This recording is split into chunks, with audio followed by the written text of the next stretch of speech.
Greetings, everyone! Teching 101 here. I have returned from the land of Elbaf!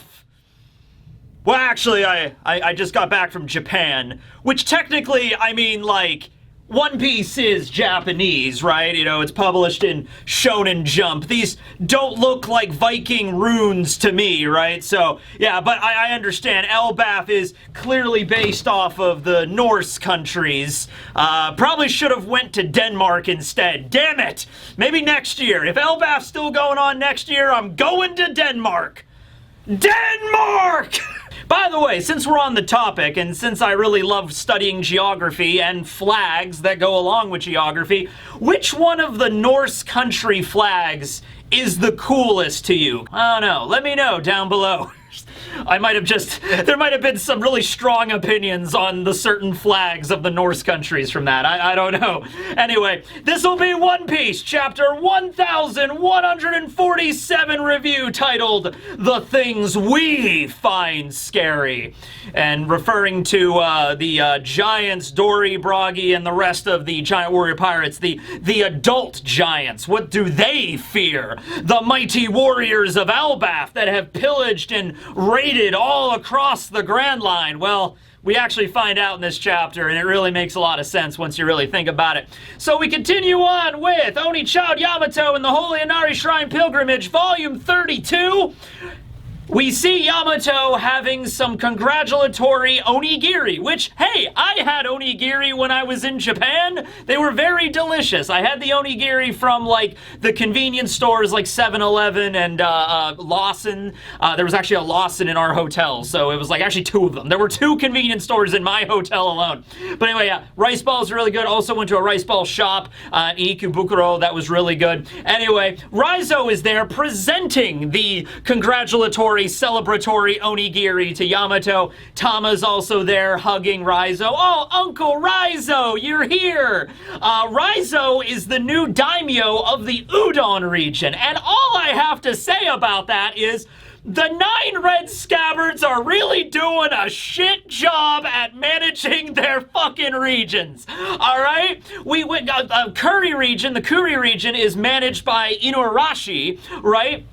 And he's sitting there and he's just like, man, a lot of people have been kidnapped from my region. Well, I'm just gonna sit here and eat some onigiri with Yamato and tell you all about it. Get off your ass, Inuarashi! Go out there and freaking find the kidnapper, maybe! And then Raizo here conveniently shows up after the battle. Whose base was in your region? You're a ninja! You couldn't have figured out where he was. He had a giant masked statue of himself on top of the building. It's like Team Rocket. He's like advertising where he is. And then Raizo's like, whoa, hey, sorry, I just happened to show up after the battle. Good job, Yamato and Tama. Thank you for saving in the region I'm supposed to be a daimyo of. Also in the background, I'm not really sure what's going on here, if these are like Raizo's men that are like cleaning up the situation, or if these are like the former subordinates of Who's Who, but they're in the background holding up Who's Who's mask, like his helmet.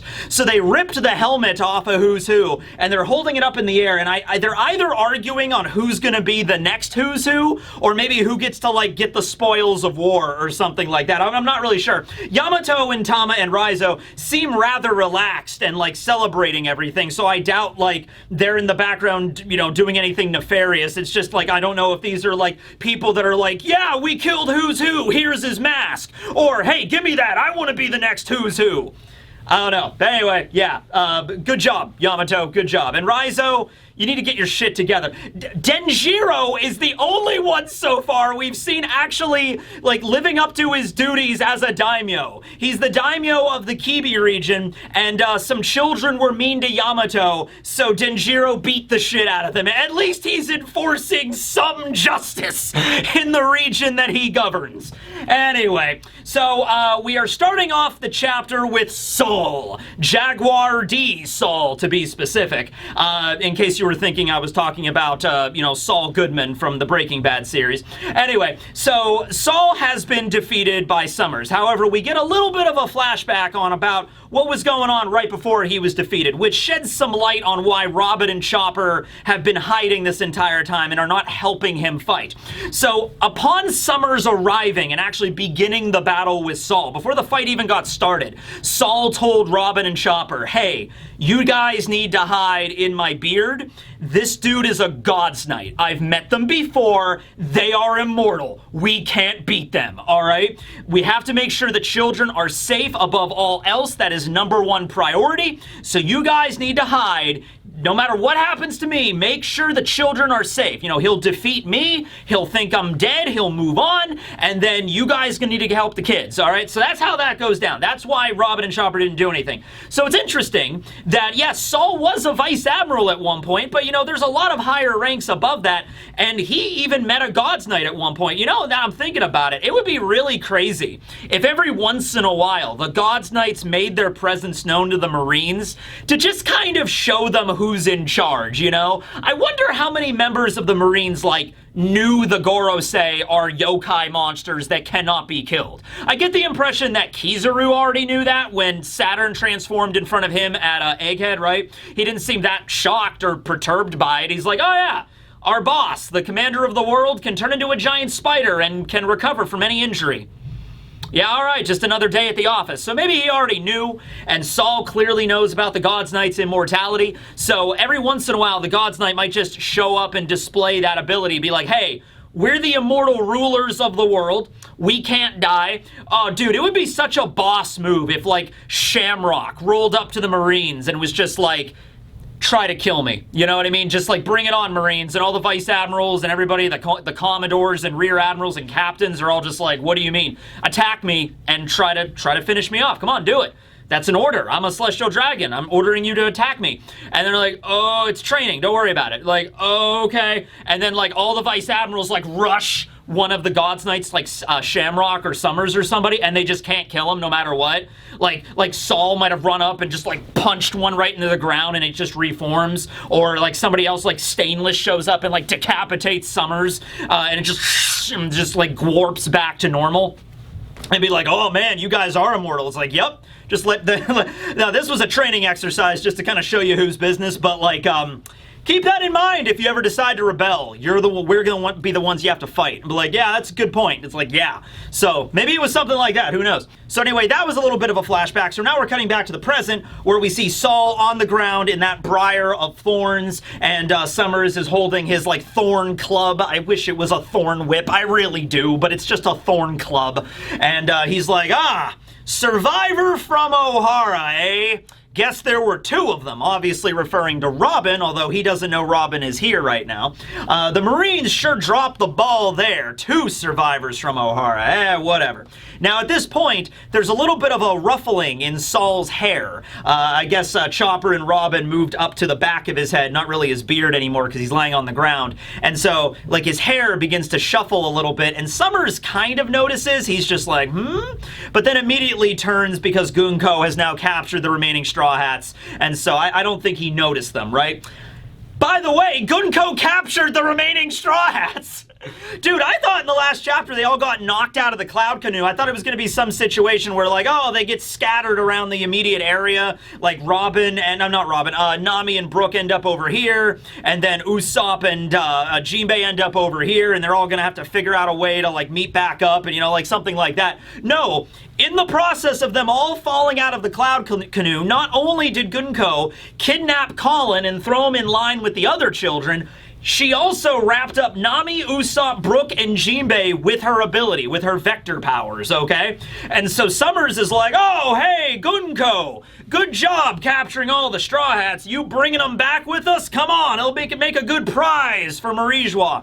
Killingham comes on the Den Den Mushi, and he's just like, hey, whoa. No. That wasn't part of the deal, all right? It's probably best not to piss off a Yonko. Now, these are the Gods Knights, so they don't have to worry about the same restrictions like Cypher Pole Zero did. Like, Lucci had to, officially on paper, he had to wait for permission in order to engage Luffy at Egghead.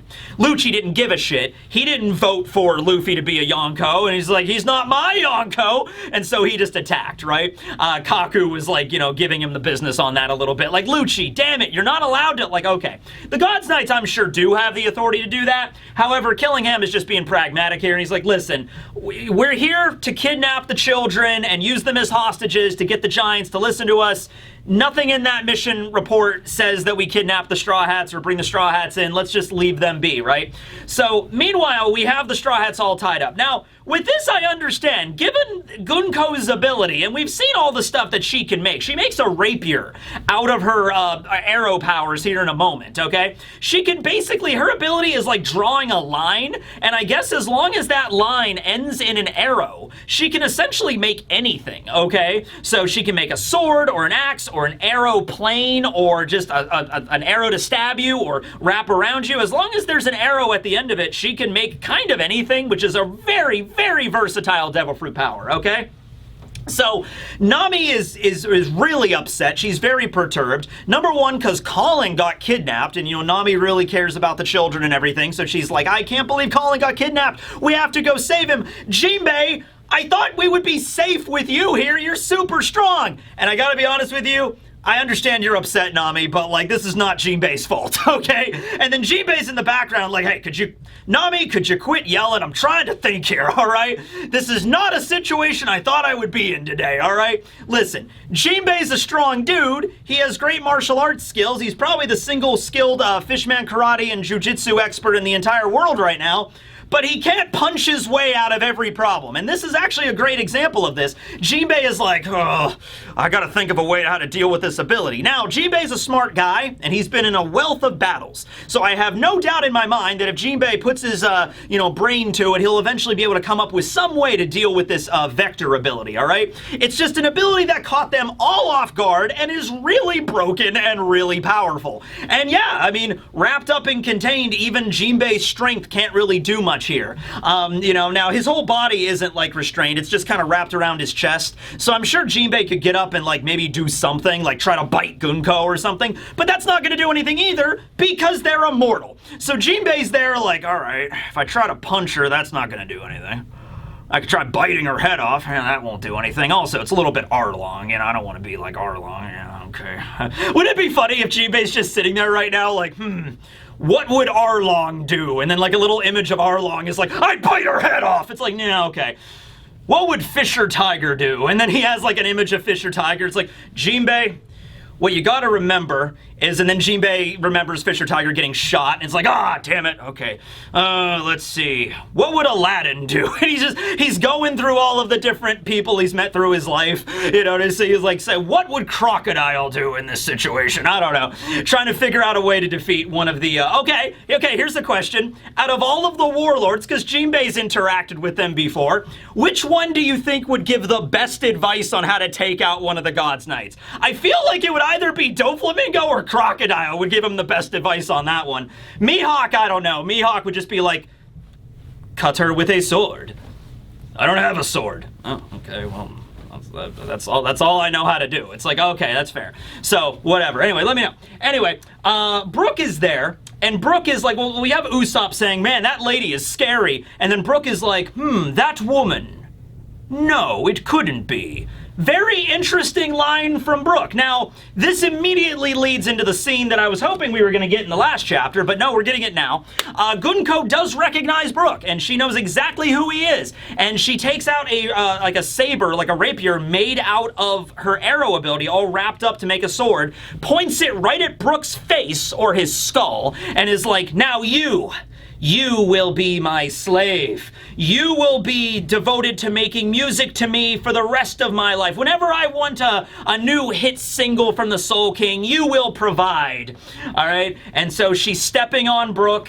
Man, this is getting hot. Yeah, it's like, don't worry, guys, don't worry. Brook does not give in. You might be thinking a lesser skeleton would give in right about now, but Brook is dedicated, right? So all of the Straw Hats immediately realize, like, wait a minute, this lady knows Brook, knows the Soul King's music? That's crazy. And, Usopp is like, she's a celestial dragon, but she's also a Soul King fan? Gwa?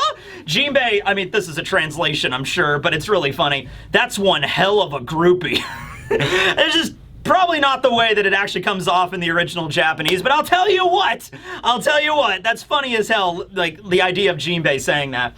So, anyway, Sommers is like, hey, Gunko, knock it off. I'm not in the mood to start a fight with an emperor either. Let's just leave the Straw Hats here, tie them up so they can't really cause any problems, and let's just finish our mission kind of thing, right? So Brook, after being told, like, hey, you're gonna come with me and you're gonna be my private, like, slave, basically, to make music for me, or I'm gonna kill you. And Brook gets up and he's like, my sincerest apologies, young lady. But my captain, Straw Hat Luffy, gave me a second lease on life. And that's saying something, considering I already had a second lease on life. I'm a skeleton. But more importantly, and to the point, young lady, my loyalty is to the Straw Hats, and them alone. And even Gunko says, she's like, even if it means death, then I would sooner embrace death than live without honor. And then immediately Gunko fires up another arrow right at Brook's face, and then boom, pow, kicks him right in the skull, knocks him back, and proceeds to beat the shit out of him. Like, you cut back later, and she is, like, literally just constantly kicking him. Now, here's a fun little thing that I missed the first time reading this. Let's, like, zoom in here, okay? As soon as Gunko kicks Brook the first time and knocks him clean, back, and then, before she goes over to, like, proceed to beat him up even more, she clutches her chest, and she seems to, like, grimace in pain a little bit. There's a katakana, like an onomatopoeia sound effect when that happens, and I looked it up, and it's the onomatopoeia gyafu. And the best way that I've had this described to me is, like, this is a sound effect for, like, gasping, or, like, some kind of, like, intense, sharp pain. It would be the equivalent of, like, Gunko, kicking Brook and being like, something like that. Something like, ugh, that hurts, Not sure what that's all about. I don't think it has anything to do with, like, a limit on her devil fruit ability or something. Like, she can only use so many arrows a day or something like that. I don't think it's a limit on that or her immortality or anything like that. It happened right after she kicked Brook. She kicked Brook with her devil fruit ability, which is something she has been doing all day, using her vector abilities. And every time she uses her vectors, this is not like something that happens every time she uses her devil fruit power, she, like, clutches her chest in pain, or she goes short of breath or something like that. Maybe it's because she had to regenerate. Usopp blew the top part of her body off, so maybe because she regenerated, maybe that took some stamina out of her. I'm not really sure, but it seems to be here, it's when she kicked Brook is when it hurt her. So I don't know if this is some, like, maybe it's like some kind of brainwashing effect or something of, like, this is the person that she respects and she listens to Brook's music, and now hurting him hurts her in some way, some vestige of who she used to be or who she was. Look, she's a bad person. We've already established that. I'm just saying that, like, well, what if she got her abilities from Emu? Obviously, the immortality and stuff, she didn't probably have that naturally. She got it from either one of the Gorosei or Emu. Well, Emu giving out abilities to you probably also fucks with your body a bit, I would assume, right? So it might be some situation where she's like, I want the Soul King. The Soul King is, I look up to him, I respect him. And then she kicks him. It's like, you won't listen to me? Then I'll hurt you. Ow. I feel the pain of my inner turmoil. Like something like that. I don't know. But anyway, that's what happens. So anyway, she proceeds to beat the shit out of Brook. And then Sommers just kind of turns around. He's like, all right, Killingham, we ready? He's like, yeah, dude, we're ready. Ready to broadcast all over the entire country. Let's go. So just to recap on this really quick, Sommers is speaking into a Den Mushi. On the other end of that is Killingham. Killingham is back at the Walrus School and the Owl Library in front of the Dango Mushi, which is the telediction snail that broadcasts to the entire country, okay? So Killingham is holding up his Den Mushi to that snail. Sommers is speaking into it, and Sommers is the one addressing all of Elbaf. Not really sure why Killingham isn't just doing that himself, but maybe Sommers has better hostage negotiation skills. I guess we'll find out here in a moment. This is his message that is broadcasting to all of Elbaf. Can you hear me, warriors of Elbaf?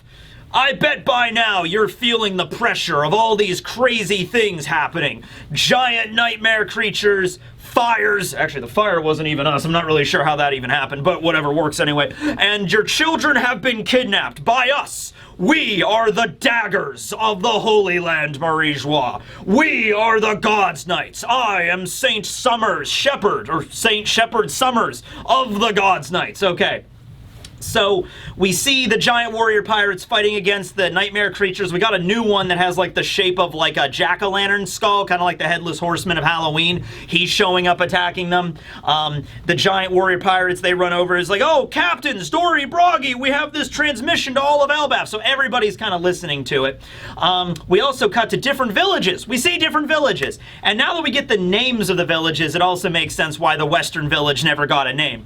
There's the Western Village, there's the Artisan Village in the Southeast region, and there's the Hunter Village in the Northwest region. So it doesn't seem like the villages have any particular well, no, there was that one that was cut off of the branch that we heard about earlier. So I don't know if Oda's just that they have names, but we're just going with this instead. The Artisan Village has a bunch of warriors that all use hammers, and there's a bunch of buildings that are probably like firing kilns and blacksmith forges to make weapons because it's the Artisan Village.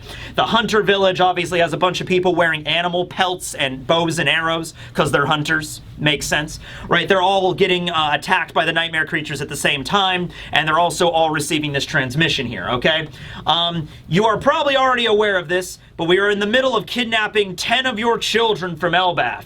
Oh, and by the way, we also took down a large orange bearded guy. I bet he was probably important, but he was trying to save them, so I killed him. Anyway, in short, you naively assume those brats would be kept safe in your land, but however, they are not. And now they are storming towards our goal, which is them getting on a boat and going back to Marie-Joie here. So Killingham speaks very briefly to Angie, who's still paralyzed. Angie knows the names of the 10 children, so Killingham's like, oh good, you'll be the one to tell them which children have been kidnapped in a moment. So they're really sadistic here. They're pretty messed up. It's about time for the children to wake up from their dreams. So I'm not sure if this is like a time thing where his ability only works to put people asleep for a certain amount of time and then they wake back up against his, powers or whatever, or he's actively deciding to wake them back up. The way that he phrases it here with this translation seems to imply the former. Like, oh, they've been asleep for, about 30 minutes, an hour. It's about time for them to be waking up soon. Something like that. So we cut back over to branch 18 where they're walking across. And in fact, yes, they're all waking up now. Colin is now the new line leader. Sorry, Ilva. Ilva was the line leader, then Colin got put in the front. So they're still being forced to walk with Gunko's arrow directing them. However, they are awake now. Being awake doesn't do anything with the nightmare creatures, though. They're already spawned, although it might stop new ones from being spawned out of their dreams. Not really sure. Although I guess Killingham could just use his ability to knock them out again. Anyway, some of the children are responding the way that you would imagine children would be. Like, I want to go home. I want to see my mommy. And then Colin is just like, you cannot see them. We have been kidnapped. It's up to us, the warriors of Elbaf, to get out of this one. Don't worry, guys. I'll save you. All right, well, hey, at least Colin is being confident, if nothing else. So he's like, calm down, I'm not like you weaklings, I'll save the day. At that point, a giant nightmare dog creature, and then one of the ghosts with the top hat, another ghost with a top hat, shows up and is like, whoa, and all the children are scared, and Colin as well. Colin has a face fault moment where he's like, I'll save you guys, don't worry, but whoa, what the hell is that thing? Oh, man. It's a monster, it's a ghost. Colin, save us. You died. Sure, guys. All right, he's trying his best. All right, so now we get a cool double page spread where we're cutting over to the giant warrior pirates ship, the Great Eric, where, hey, we got to go rescue those kids. They're being kidnapped. All right, we got to make sure the God's Knights, they don't come onto our turf and take over our land and kidnap our children, right? However, at this point, the Great Eric has taken some damage. Some of the oars have been busted, and they sprung a leak. I don't know exactly how you spring a leak in the sky. I guess a leak in some of the... We're getting island cloud inside of the Great Eric. Bail out the cloud! loud, men! Whatever. But anyway, they're being attacked by a different sort of nightmare creature. See, remember back a few chapters ago, actually, when we first got the initial spread of the nightmare creature showing up, one of the children said, "I fear my mom the most." And way in the background, you saw a mother, figure appearing as a nightmare creature, as an MMA, right? Well, if the mothers of the children are their worst fear, that would also mean they're the wives of the giants that are currently fighting, okay? So one of the giants is looking down and is just like, wait a minute, that looks like my wife. And then you just hear the nightmare creatures of the women of the mothers of Elbaf screaming like, "You're cruising for a bruising!" It's like, "How dare you, you broke that, or you get in this house right now, young man," and just start walloping the Great Eric. They start charging it, ripping off the oars, tearing apart the figurehead in the sail. It already got damaged from Egghead, remember? They got it sliced off. I think Venus Juro sliced off one of the figurehead of the Great Eric, and they had to patch it back together. It's getting ripped apart again. By the way, nice little mention of that. We could still see the figurehead had to be tied back on after the Gorosei sliced it. Attention to detail and continuity, Yoda. There it is. Anyway, they're ripping apart the ship. One of them is on fire, has fire on their back, like she's a Lunarian or some shit. Another one is wearing a floral print dress, and they also have a ladle that they're smashing apart the Great Eric. And Dory, Broggy, Oimo, Kashi, and all the other giant warrior pirates are just like, "Oh no, even we're not strong enough to deal with this. Our wives, no," but they're also flashing back to their own childhood. "I'm sorry, Ma. I'm sorry for always going out pillaging and drinking. I'm sorry I forgot to take out the trash. I'm sorry for eating that honey cake that was meant for the guests and going into the cookie jar after bedtime. I'm sorry, Ma." So I'm not upset about this. This is psychological warfare, man. It's a thing, and this is hitting hard. All right, Dory and Broggy are great warriors. They fought on an island for 100 yards, clashing with axe and sword. But they didn't have to deal with this shit. It's like, "Oh man, I remember my ma. Oh no." Okay. Also, can you imagine growing up in Elbaf and how tough as nails the mothers of that land have to be? Holy shit, they're right to be afraid, right? And we're going down, men! And then, yes, they rip apart the Great Eric, the island cloud separates, and it crashes down into the forest. And so Sommers is there on top of one of his thorn creations. It's actually like a thorn snake. So I guess he can make living constructs out of his thorns. Probably something similar to Parosparrow's lick fruit. He can make the candy sea slugs and stuff that approximate a living thing, something like that. Or maybe he can create living structures out of the thorns. It looks like a homie, actually, so I don't know what he's doing, but it's pretty cool looking. Anyway, he's like, it looks like the ship of the famous giant warrior pirates just crashed. Man, this is not your day, huh, giants? Well, odds are those brats are gonna get kidnapped and it's not gonna go down, so I'm just telling you right now, you're not gonna save them, and the best way to do it is to just surrender. So, since you guys do not have a sovereign currently, I'm passing it off to Elder Jarl, who is currently the one that I will be negotiating with. It is up to you, Elder Jarl, on what's going to happen with these children and how you want this to go, right? Okay? So, you will be speaking for Elbaf. You giants will serve us as our thralls, as our mercenaries. Otherwise, we're going to keep your children as hostages. That's how it's going to go, right? So he knows about Jarl. He didn't really interrogate anybody on the island. He already knows about him, which means they knew about him probably beforehand when they were dealing with Harald and everything. Jarl being the main villain of Elbaf? I don't know. Pull that sword out of his head and then we'll talk. But Jarl is there and he's like, Dory and Broggy were defeated? No, that can't be. Wait a minute. Oh, I gotta make... Oh, damn. I'm a little bit, oh boy.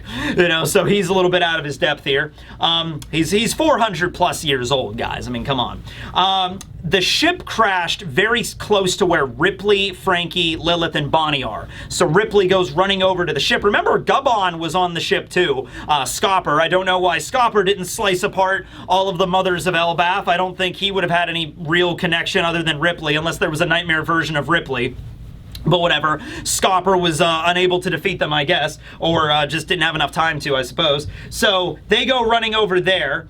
All right, we also get a cool map, by the way. We finally get a map of how all this shakes down. Angie, Kiba, the other teachers, and Killingham are at the school. Ripley and Frankie, Lilith and Bonnie are going over to the wreck of the Great Eric. Dory Broggy and Yasan or Scopper Gyavant are there. Jarl is in the Western Village. And we have Sommers, Gunko, Saul, and the Straw Hat crew on the branch where they were all like tied up and defeated. Luffy's group is not on here because they are still down in the primordial world. We don't get any updates with them. And then the 10 children are slightly forward. They just passed by where the Straw Hats are all tied up, and now they're almost at the village, right? We also see the ship that the God's Knights are planning on using to kidnap the children, get them off of the Sun Lair, and take them to Marijois, right? So at this point, Killingham is just like, all right, Angie, you're up. Tell them which children are kidnapped. And Angie complies with this, I would assume, because, like, this might actually spur the Giants on, like, you know, oh, these are the children that are being kidnapped. This is actually happening, and then they're letting their parents know about this, right? So Ylva is the first one. Ylva is the great-granddaughter, oh no, the great-great-granddaughter of Jarl, the Elder. It's like, no, not my great-great-granddaughter. Then we have a child named Skadi. Maybe Scaldi. I don't know. Scaldi sounds more Norse to me, but I don't know. What do I know? He's one of the kids that does have ancient giant lineage. He has the horns. Then we have Olaf, who's just like, this is just a dream. This is just a dream. Olaf is the grandson of Oimo. Oimo and Olaf. So I like this. This is a nice little moment where we find out the names of all the children, a little bit about their personalities, and also the connections to who their parents and grandparents are. It's pretty neat. So Oimo has a grandson, and that is Olaf. Then we have Colleen. Colleen has a nose very similar to Usopp's nose a little bit, and she's just there like, I have the worst luck. Just like, it's like she's rather nonplussed about the whole thing. She's just like, man, why did I have to be the one to get, you know, led astray or whatever? Damn it. Then we have Mug, who's like a big, strong kid. He's like, I know I'm strong, but I can't stop moving. And then we have Ronya, and Ronya is very positive. Ronya is just like, man, it's okay. I know we're being kidnapped, but everything will turn out okay in the end. It always does. Ronya is the daughter of another member of the Giant Warrior Pirates. We don't know his name, though. They have the same kind of teeth. They're very similar looking, okay? It's like, wait, what? It had to be my daughter that was kidnapped? Oh, no. Then we have a child named Bent, and then we have a child named Johanna. Johanna is also a member of the ancient giant lineage. She has horns, but also all the other kids are bringing up like, man, my mom's gonna be so mad at me. And I was like, oh, I want my mommy. And then Johanna is just like, well, at least you guys have parents. So that's interesting. So that's what I mean. Like, Oda's giving a little bit of backstory here on these children and everything. Some of them have parents and grandparents, even great-great-grandparents in Elbaf. And then we have Johanna here, who's apparently an orphan that doesn't have parents, or her parents died. Maybe her parents died trying to fight Big Mom or something like that. So that's a little bit of a backstory there. And then we have Bjorn.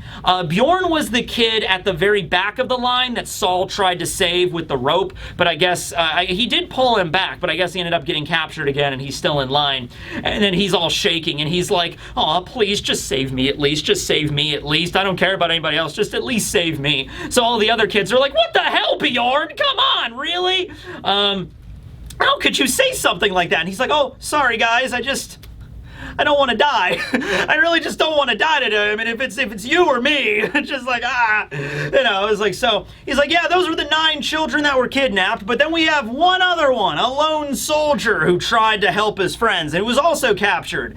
The warrior, Colin. And so Colin is like also mentioned, and then Ripley and Scopper. Ripley is now holding Scopper, her husband. It's like, what? Colin's been kidnapped? And then Scopper is just like, you hear that, Ripley? Our son tried to go save them all. Oh, he's got the blood of a warrior in him for sure. I'm so proud of him. And then I was like, hey, this is not the time to brag. I mean, that's great. He wanted to save everybody, but we need to go save our child now, right? So he goes on, Sommers goes on to say, we'll now make our demands. Listen closely.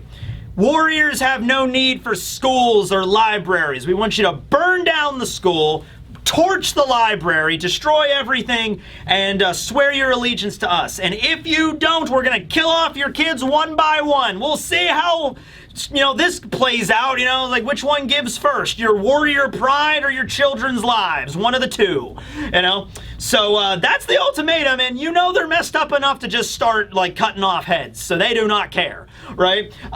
So he's like, Elder Jarl, the choice is yours. And Jarl's like, mine? Oh, shucks, oh boy. Then we have Angie. Angie's kind of an MVP in this chapter too. She's speaking up despite the fact she's paralyzed. She speaks up and she's like, no, that's way too cruel. This school and the library, they're symbols of Elbaf's peace, and not only does the library contain all of our ancient texts and all that, but it also contains all of the stuff we learned from O'Hara. It would be absolutely cruel. That stuff doesn't just belong to Elbaf, it belongs to the entire world. And Sommers is like, oh, she talks with a big mouth, huh? Probably going to order Killingham to, like, silence Angie or whatever. But hey, Angie spoke up. Angie's like, no, that's, even in that situation, we should really not do that, all right? That's too valuable, right? Not to say she's saying, like, kill the kids, but it's like, no, there's got to be another way. And in fact, there is. So, we cut back to Saul's beard, I guess. Robin is getting up, about ready to go and fight. Chopper's like, Robin, don't go and do it. And then we have Ripley screaming, imploring her husband, Scopper Gyaban, to go and save their child. And so Scopper runs off, axe in hand, Hawaiian shirt at the ready, to go and save his son. At the same time, Robin has finally had enough of cowering inside of Saul's beard. She raises up an arm and begins to activate her Hana Hana no Mi. She's got the intense glare. She's got like the emu eyes or the Mihawk eyes, the eyes of intensity. And she's just like, I'm not going to let that happen. And then she gets ready to attack, and then Scopper's running off to attack. And then that's the end of the chapter, baby. Woo! All right, Robin's been through one of these before. She's like, I was weak and powerless back then, and I'm upset now, but you took out my best friend. He's not dead. Saul's not dead, but he's like, she's like, you know what? I'm not weak this time around. I am fighting. I don't care how strong they are. Immortal. I don't give a shit about that bullshit. I don't need to kill them. I'll just bind them with all of my limbs and they can't go anywhere. There's plenty of ways. I think, actually, Robin's ability might work really well here, okay?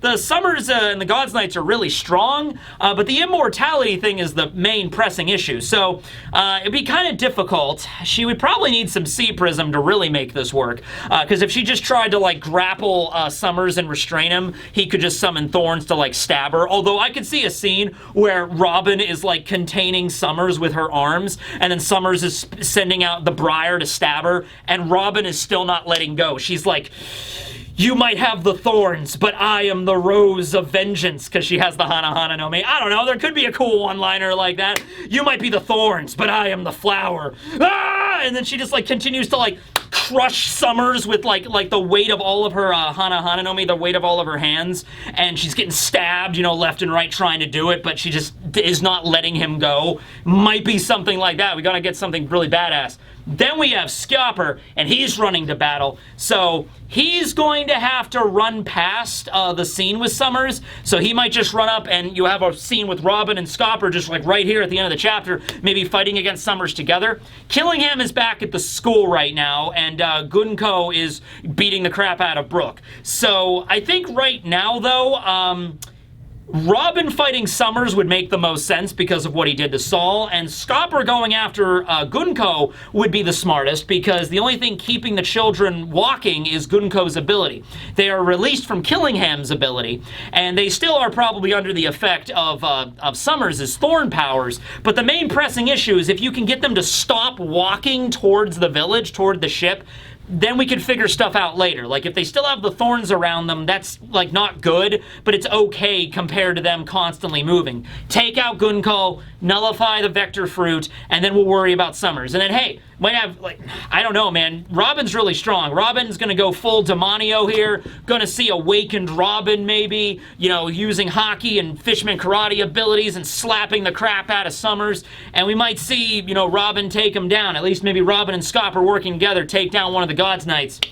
I'm all for it. I don't think there's a break next week either, so we're good on that front.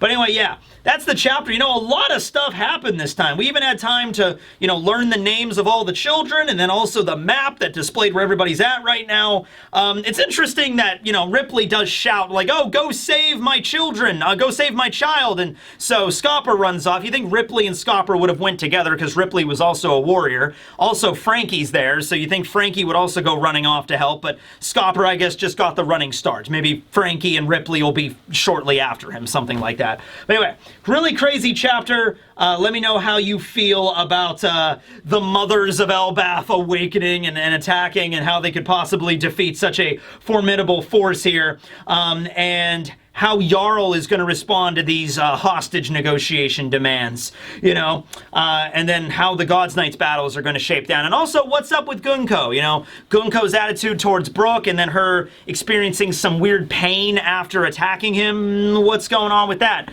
Not really sure. Anyway, that's the review. It's good to be back. Thanks for watching, everybody. And yeah, regularly scheduled programming will resume. Teching 101 signing out. I'll give you another Elbath just because it's been a while. I think I had to miss the last one. Elbath!